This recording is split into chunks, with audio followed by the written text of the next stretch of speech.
रुद्राक्ष महात्म्य अध्याय 33. सिद्धमुनी नामधारकाला कथन करतात.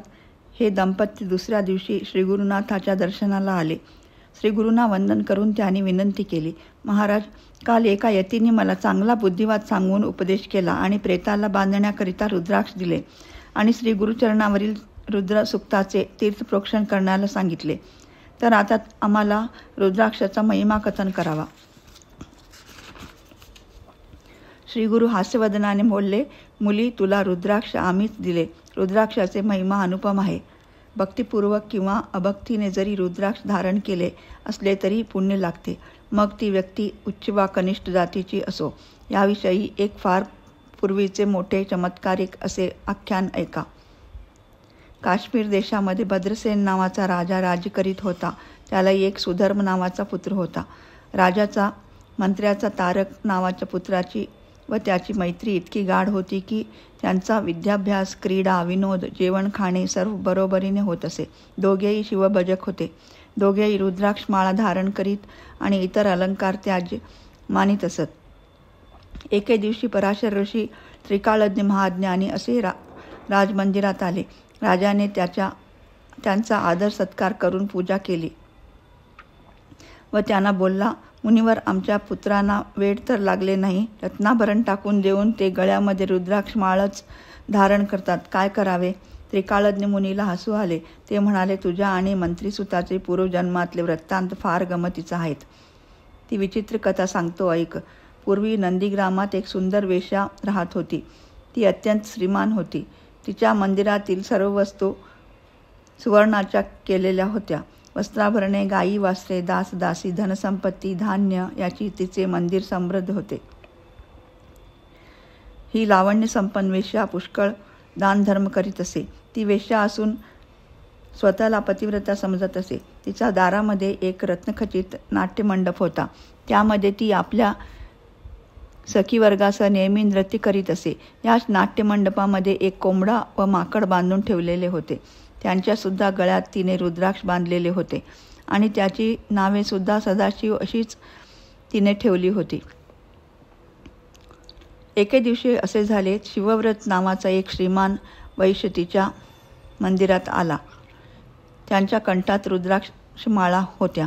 त्याने भस्म चर्चिले होते आणि त्याच्या उजव्या हातात एक तेजस्वी रत्नखचित लिंग बांधलेले होते.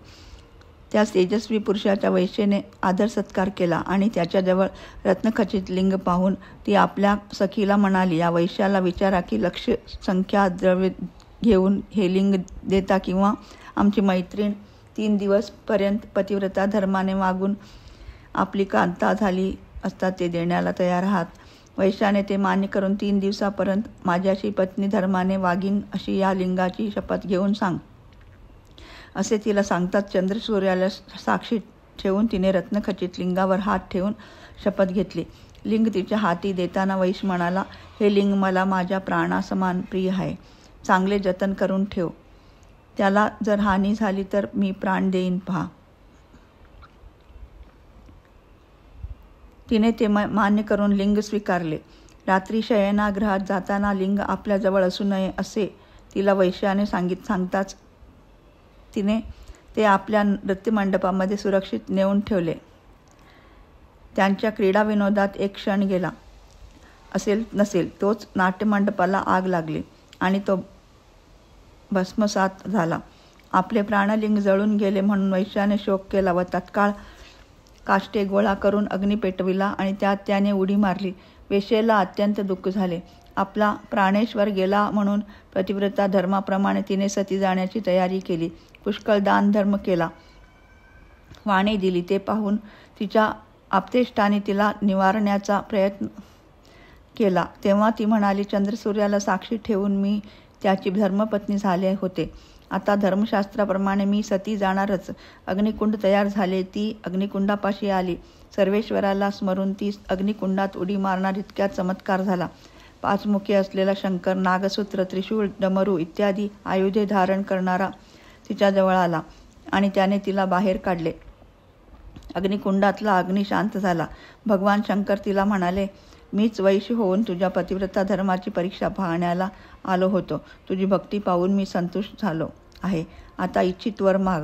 आपल्या बंधुवर्गासह सर्वांनाच मुक्ती मिळावी असा तिने वर मागितला. तिचा नाट्यमंडपातील कुक्कुट मर्कट हे दोन्ही जळून गेले होते. त्यापैकी तो मर्कट तुझा पुत्र म्हणून जन्माला आले व तुझ्या मंत्र्याचा पोटी कुक्कुट हा पुत्र म्हणून जन्माला आला आहे. ही रुद्राक्ष धारण्याची फळे आहेत. अज्ञानाने पशुयोनीसुद्धा रुद्राक्ष धारणामुळे ते ज्ञानवंत असे ईश्वरभक्त झाले आहेत. हे ऋषीचे वचन ऐकून राजाने त्यांना वंदन केले. अध्याय 33 समाप्त. श्री गुरु दत्तात्रेय अर्पणमस्तु. शुभम भवतु.